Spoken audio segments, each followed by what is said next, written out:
Hey guys, and welcome to my first installment of Murk Rates the ROM Hacks with me, Mr. Murk.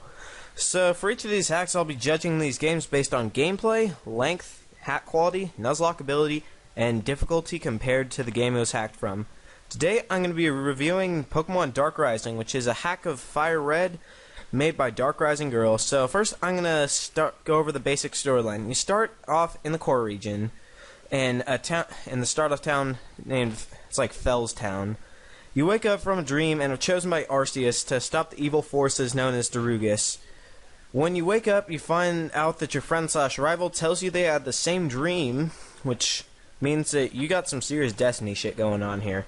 From there, you're going to go to Professor Oak's lab and get your starter, and in this case, it's not your typical Bulbasaur, Charmander, and Squirtle.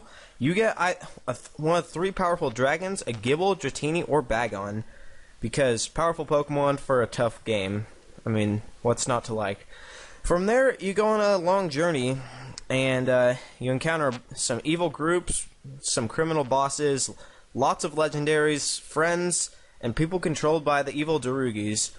You also encounter people like Ash and Misty from the anime, and eventually make it to the Elite Four, which is probably one of the hardest experiences I've ever had in Pokemon.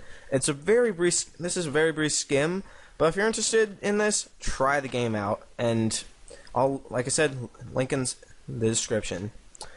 On to the gameplay. Compared to what the game's derived from, this game is way more in depth, which includes a lot of character development and a great killer storyline. You can find a lot of catchable legendaries along the way, which briefly include the genies, legendary dragons, and some other Pokemon like Shaman and Victini. This game provides a lot of difficulty, which I'll go over shortly, and overall, I'm going to give this game an 8 out of 10 on gameplay. Next is the length. I'm just going to say that this game is really long. There's a lot of shit to do in this game. Took me forever, it seems like, to beat the game on my own. And combined with level grinding, redoing stuff, and just playing through the game, this game will definitely take quite a while to beat. I'm going to give it a 10 out of 10 on length, and it's probably the longest ROM hack that I've played, tying or maybe even a little greater than Pokemon Snakewood, which you might see later. Now on to the hack quality, and this goes over like things like the tile art, if there's any holes or spots that shouldn't be there, and how the new Pokemon are incorporated into the game. Tiles in this game are decent, nothing's magnificent, but are different from the Fire Red graphics. New Pokemon sprites are incorporated nicely, and there's some fake mons as well here that look like real sprites, which looked really bad in the beta versions, which I've also played, but once the official version was released, it looked great. In any game, there's going to be some holes in the hack, but overall this one's pretty solid, not too many holes. One of the biggest holes is a place where you can find a lucky egg, but if you continue talking to that same spot, you can get an unlimited number.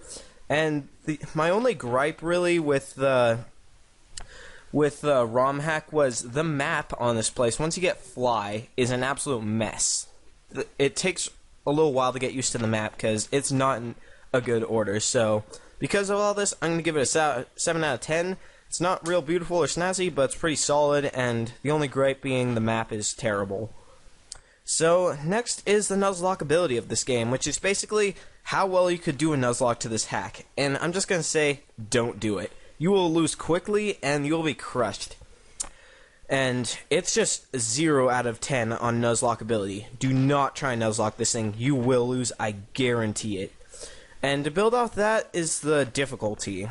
This is by far the hardest game I have ever played for Pokemon, and it's a 10 out of 10 on difficulty.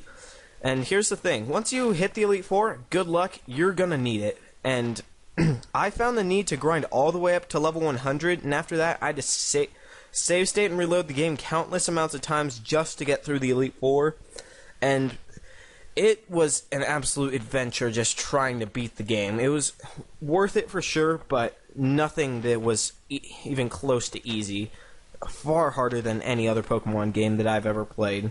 But with that all in mind, this is a great game. It has a cool story and a ridiculously difficult style for a Pokemon game. I definitely recommend playing this game if you enjoy a challenge. So thanks for watching, guys. If you like this video and want to see more like it, make sure to subscribe to SideQuest Gaming, as well as my personal channel, which will both be in the description below. So for me and the rest of us at SideQuest, thanks for watching. Murk out.